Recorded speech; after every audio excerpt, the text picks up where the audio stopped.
M for nature पहल की launch. आज प्रधानमंत्री मोदी देश के पहले ट्रांसशिपमेंट पोर्ट विजिन जाम का केरल में करेंगे उद्घाटन। केंद्रीय रक्षा मंत्री राजनाथ सिंह रूस के विजय दिवस समारोह में करेंगे भारत का प्रतिनिधित्व। केंद्रीय मंत्रिमंडल ने वर्ष 1931 के बाद पहली बार जाति आधारित जनगणना को दी मंजूरी। पूर्व प्रमुख आलोक जोशी को राष्ट्रीय सुरक्षा सलाहकार बोर्ड का अध्यक्ष किया गया नियुक्त। 1 मई को दुनिया भर में मनाया गया अंतर्राष्ट्रीय मजदूर दिवस 2025। भारत ने एशियाई अंडर 15 और अंडर 17 मुक्केबाजी चैंपियनशिप में जीते कुल 43 पदक। 2025 केयर एज राज्य रैंकिंग में बड़े राज्यों की श्रेणी में महाराष्ट्र ने हासिल किया शीर्ष स्थान। अप्रैल 2025 में रिकॉर्ड 2.37 लाख करोड़ रुपए का हुआ जीएसटी संग्रह। महाराष्ट्र सरकार ने लंदन के सोथवी की नीलामी से 47.15 लाख रुपए में खरीदी रघुजी भोसले की प्रतिष्ठित तलवार। भारत और मिस्र के बीच काहिरा में हुआ संयुक्त कार्य समूह की चौथी बैठक। आज का मोटिवेशन कोट जो आपको ऊर्जावान बनाएगा, चेहरे पर मुस्कान लेकर आएगा और मां तेरे पसीने की हर बूंद को मतलब चमकाऊंगा, सपने बड़े देखना मां, शेर नहीं करके दिखलाएगा। नहीं खाई ठोकरे सफर में तो मंजिल की अहमियत कैसे जानोगे। क्या बढ़िया लाइन है। अगर नहीं खाई ठोकरे सफर में तो मंजिल की अहमियत कैसे जानोगे। अगर नहीं टकराए गलत से तो सही को कैसे पहचानोगे ना। ये बहुत ही एकदम कहते हैं ना दिल के लगने वाली लाइन होनी चाहिए कि जब आपने गलत से नहीं टकराए तो फिर सही को कैसे पहचानोगे। और नहीं खाई ठोकरे सफर में तो मंजिल जो है आपकी उसकी अहमियत कैसे जानोगे। अपने पैरों में छाले पड़ रहे हैं ना जो तुम्हारे, इनको मत देखो रसगुल्ला। जिस दिन मैं 2 मई 2022 को आपके सामने खड़ा हुआ था शादी की शेरवानी पहनने के बाद में घरवालों ने इतना कुछ कहा था मुझे उस दिन जो है कि ये शादी की शेरवानी ये पहनाते हैं वो पहनाते हैं, ये रस्म होती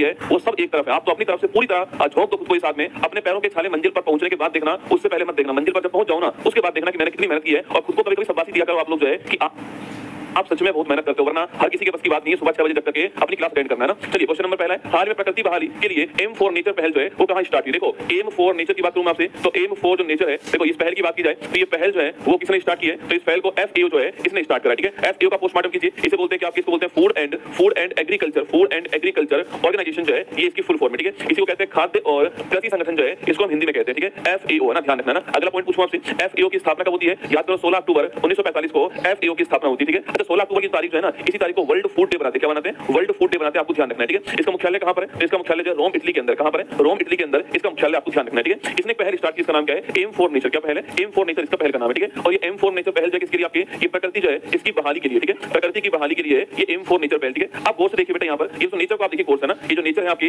इसी में लिखा हुआ है तो इसका उद्देश्य। ठीक है, देखो एम का मतलब होता है उद्देश्य, इसका क्या उद्देश्य है तो यहाँ पर नेचर वर्ड आपको लिखा हुआ है। ठीक है, नेचर है ना, तो नेचर में देखो आपके ये NAT हो गया नेचर। ठीक है, और R हो गया रिस्टोरेशन। क्या हो गया, तो ये जो आपके नेचर लिखा हुआ है यहाँ पर इसमें दोस्तों आपकी ये क्या हो गया, ये तो हो गया प्रकृति। ठीक है, प्रकृति हो गया और ये हो गया रिस्टोरेशन। क्या हो गया, रिस्टोरेशन हो गया। तो इसे कहते हैं हम लोग क्या, प्रकृति बहाली। आपको ध्यान रखना है। ठीक है, और इसके लिए फंडिंग कौन करने वाला है, तो इसके लिए फंडिंग जो करेगा आपकी वो करने वाला है इंग्लैंड। कौन करेगा, तो इसके लिए फंडिंग किसने की है, इसका वित्त पोषण किसने किया है, तो यूके जो है, इंग्लैंड जो है इसने इसका वित्त पोषण किया है। और इसके लिए इंग्लैंड ने $9 मिलियन जो है मतलब दोस्तों आपके $90 लाख जो है इतना रुपया जो फंडिंग के रूप में दिया है। और 2025 से 2028 जो है यह चलने वाली है। ठीक है, 2025 से 28 के बीच चलने वाली है। इंग्लैंड ने इसमें फंडिंग की है और $9 मिलियन जो है इतने की फंडिंग इंग्लैंड ने इसके अंदर की। आपको ध्यान रखना है। ठीक है, तो करने वाला कौन, आपके एफएओ करने वाला। महत्वपूर्ण सवाल है, एम फॉर नेचर, और नेचर का मतलब हो गया नेचर रिस्टोरेशन, प्रकृति की बहाली करना, इसका मतलब है ऑप्शन नंबर 1 आपका ठीक आंसर। ठीक है, अच्छा IUCN इसका नाम सुना है कभी आपने, IUCN बड़ी महत्वपूर्ण संस्था है। एक WWF जो है यह भी नाम आपने सुना होगा आपके। ये देखो IUCN जो है इसकी बात करूं आपसे, international union for conservation of nature. ठीक है, ये इसकी फुल फॉर्म है। बाकी तो आप जानते हो कि 1948 में इसकी स्थापना